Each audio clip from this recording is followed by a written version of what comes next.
You are Locked On Syracuse, your daily podcast on the Syracuse Orange. Part of the Locked On Podcast Network, your team every day.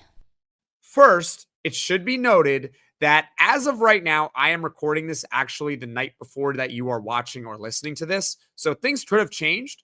But as of right now, I don't think that this case has hit the courts. I don't, at least publicly. I believe that all we actually know is that Kyle McCord is appealing to the NCAA. So it would be the NCAA that's making this decision, not necessarily the courts. But that being said, the NCAA, kind of a flimsy organization right now, they don't want to get sued because they have not been winning a lot lately in the courts. Okay? They don't want to get sued. For this argument here with Kyle McCord, I guess, we're going to look at the two possible ways that Kyle McCord could be arguing. Sound good? Okay. We'll first touch on what it's publicly known about right now, which is Ohio State. And then later on, we'll talk about the 5-for-5 rule. So let's go over the Ohio State argument and prior precedent with that. And specifically, the Diego Pavia case. It indirectly relates to Kyle McCord, and I'm going to explain to you why. For those that don't know about Diego Pavia, he is the current Vanderbilt quarterback, and he was recently granted another year of college eligibility after getting a preliminary injunction from a court. In layman's terms, all you need to know is that Diego Pavia is getting another year of eligibility through the courts. Okay? That's all you really need to know about that. Some background for you on Diego Pavia. He has played in college for 5 years. He's actually completed 5 full seasons of college. However, his first 2 seasons were in JUCO.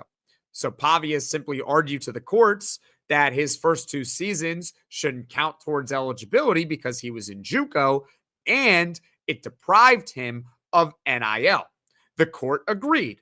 So he was granted a 4th year of eligibility for FBS football because he's played 3 years in the FBS. So now it's going to be 4 years in the FBS.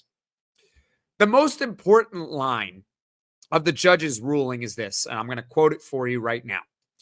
Given the different treatment of other student athletes with comparable or more post-secondary experience, the NCAA's assertion that the eligibility rules are necessary to prevent age and experience disparities and preserve the quality of experience for student athletes falls flat.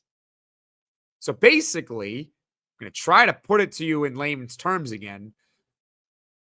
The court didn't care that Diego Pavia has played in 5 years. They didn't care. The court essentially said that his first 2 years in JUCO, well, it deprived him of NIL, which is the whole crux of everything that we're talking about. It's why everything exists right now because of NIL.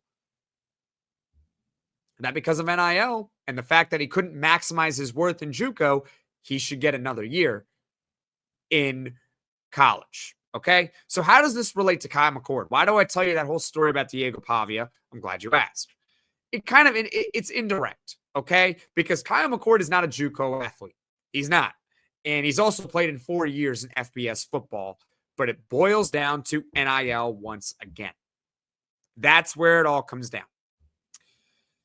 In the case, Diego Pavia argued that he's worth $1 million in NIL compensation. You can go look it up for yourself. It's there. It's public information.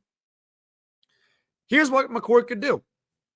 McCord could say to a judge, to the NCAA, hey, I'm worth this. You should give me another year of eligibility. But it goes deeper. McCord could say that from his time at Ohio State, he was forced to burn his red shirt. He was forced.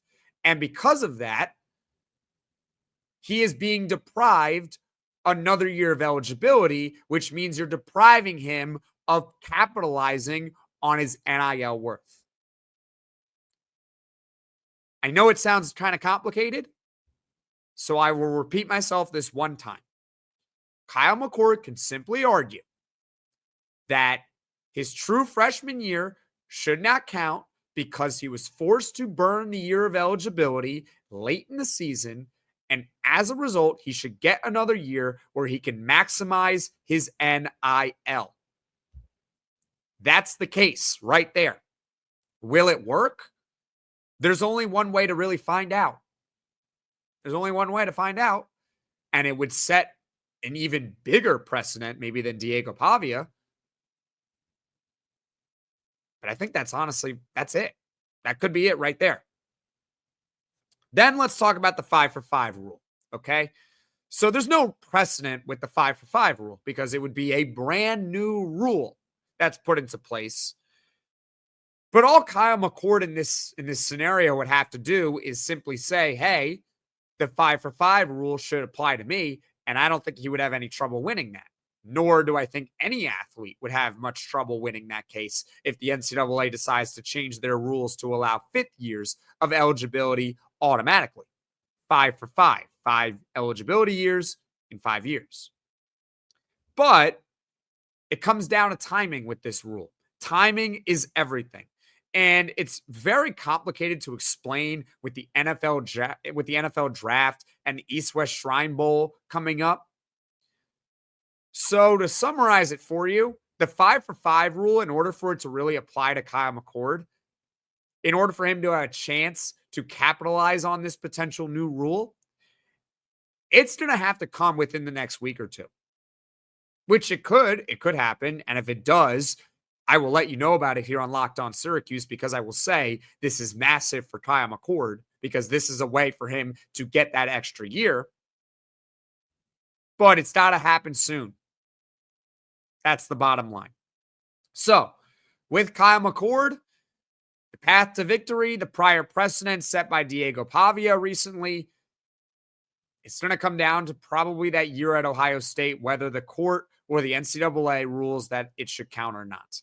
That's just my opinion on it. And if the 5-for-5 rule comes into effect in the next week or two, then I would say we're in really good shape.